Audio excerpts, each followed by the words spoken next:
Bonjour et bienvenue dans ce nouveau cours de biologie synthétique avec la BSGV. Aujourd'hui, nous allons parler des outils moléculaires de biologie synthétique. La majorité des outils moléculaires utilisés en biologie synthétique sont formés d'éléments naturels dont la fonction a été réaffectée pour former des outils répondant aux besoins des scientifiques et des utilisateurs. Comme tout outil, leur but est de faciliter ou rendre possible une tâche en particulier. Plus la boîte à outils du biologiste est remplie et diverse, plus il y a de possibilités d'inventer de nouvelles choses et de faire progresser la science. Ainsi, de nouveaux outils peuvent mener à des nouvelles découvertes, menant elles-mêmes à de nouveaux outils, et ainsi de suite. Ce cercle vertueux démontre l'importance du partage du savoir en sciences. Les quelques outils moléculaires dont nous allons parler aujourd'hui sont la GFP et les tags moléculaires, les anticorps, les enzymes de restriction, CRISPR-Cas9 et la synthèse non ribosomale. GFP et tags moléculaires. La GFP est une protéine émettant de la lumière verte lorsqu'elle est excitée par de la lumière bleue. Sa forme synthétique utilisée en laboratoire dérive d'une protéine endogène à certaines méduses, découverte en 1962. La GFP est utilisée comme reporter lumineux pour témoigner d'un événement voulu, autrement invisible. Il est courant de lier la GFP à une protéine d'intérêt pour rendre compte de sa production ou de son emplacement. Comme on peut le voir ci-dessous, au fil du temps, les biologistes synthétiques ont mis au point nombre de dérivés de cette protéine, créant ainsi une grande palette de couleurs et de conditions de fonctionnement. Un autre type de reporter utilisé pour rendre compte de la production d'une protéine d'intérêt sont les tags protéiques, dont nous voyons ici 4 des exemples les plus connus, le histag, le flag tag, le strep tag et le GST tag.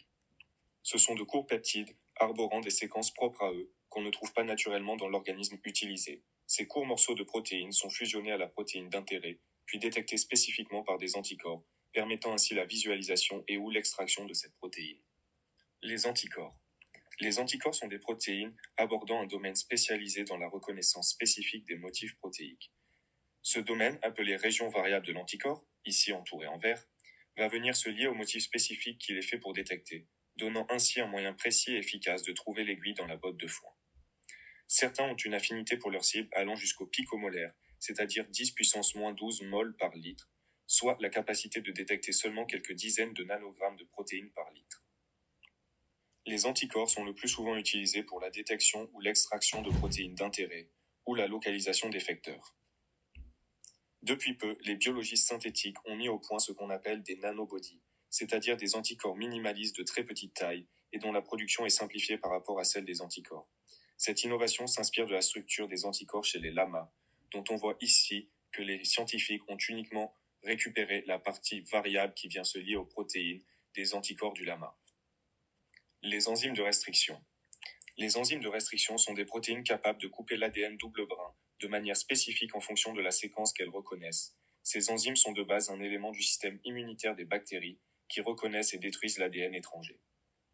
Les biologistes synthétiques s'en servent pour insérer et supprimer des portions d'ADN dans les plasmides. Cela leur permet d'éditer les plasmides en insérant ou supprimant des gènes ou des éléments de régulation, entre autres lors de la conception de circuits génétiques. On voit ici que des enzymes de restriction ont été utilisées pour insérer le gène vert dans le plasmide bleu afin que celui-ci exprime un nouveau composant, le gène vert. CRISPR-Cas9. CRISPR-Cas9 est un outil moléculaire permettant l'édition du génome de manière spécifique, s'apparentant à un ciseau à ADN. Cet outil dérive du système immunitaire adaptatif présent chez certaines espèces de bactéries. Sa capacité à créer une coupure double brin dans l'ADN génomique, couplée au système de réparation de l'ADN dans les cellules eucaryotes, permet d'inactiver, activer, remplacer ou ajouter un gène de manière spécifique et stable dans le génome. CRISPR-Cas9 se compose de 2 éléments. L'enzyme Cas9 qui médie la coupure double brin et un fragment d'ARN, appelé ARN guide, qui localise la séquence cible grâce à l'interaction spécifique entre les bases d'ARN et celles de l'ADN ciblé. Ainsi, l'ARN guide est la partie que les biologistes synthétiques modifient pour changer de cible. En modifiant la machinerie moléculaire qui alimente l'édition génique par CRISPR-Cas9, les scientifiques peuvent explorer les fonctions des gènes et des régulateurs géniques avec une spécificité sans précédent. L'enzyme Cas9 peut être désactivée pour qu'elle ne coupe plus l'ADN, mais avec le bon ARN guide, elle peut toujours se fixer à des parties spécifiques du génome et servir d'encre à d'autres protéines effectrices, dont voici quelques exemples. La CRISPR-Cas9, ainsi désactivée, peut venir bloquer l'accès à l'ARN polymérase et ainsi inhiber la transcription d'un certain gène. Liée à un activateur, elle peut aussi venir augmenter la transcription d'un gène cible.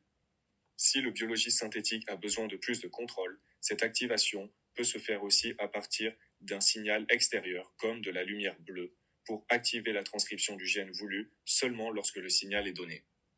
Ou encore, la CRISPR-Cas9 désactivée peut être liée à un modulateur épigénétique qui viendra modifier l'accès à l'ADN par les protéines dans la région donnée. La synthèse non ribosomale. La synthèse non ribosomale de peptides est un mécanisme alternatif à la production de peptides par les ribosomes. Ce mécanisme est indépendant de l'ARN messager et, en plus des 20 acides aminés communs, il peut se servir de centaines d'acides aminés non communs. Ce mécanisme se trouve naturellement chez les bactéries, champignons et plantes. La synthèse repose sur de larges complexes d'enzymes appelés enzymes de synthèse de peptides non ribosomiques, ou NRPS de l'anglais Non-Ribosomal Peptide Synthetase. Les NRPS sont organisés en modules, eux-mêmes organisés en domaines. Les modules sont spécifiques à un acide aminé en particulier et introduisent leur acide aminé dans le peptide en train de se faire synthétiser à la manière de travailleurs à la chaîne. Ainsi, l'ordre des modules définit la séquence du peptide. Les domaines, quant à eux, définissent la forme sous laquelle et la manière dont le module ajoute son acide aminé au peptide. La synthèse se passerait ainsi. Chaque module lie son acide aminé spécifique, puis les domaines organisent les réactions de liaison jusqu'à se former le peptide voulu. Ici, la NRPS se compose de 3 modules, rose, vert, bleu, et à la fin donne un peptide dont la séquence est rose, vert, bleu. En résumé, les NRPS sont des usines à fabriquer des peptides. Chacun de leurs modules détermine le type d'acide aminé qui est incorporé, et les domaines des modules déterminent les caractéristiques de l'acide aminé incorporé. Chaque composant de cette usine ayant une fonction donnée, il est aisé de voir comment un ingénieur peut assembler les différents composants afin de produire le peptide qu'il souhaite, rendant la synthèse non ribosomale de peptides un outil très modulable pour la création de peptides synthétiques.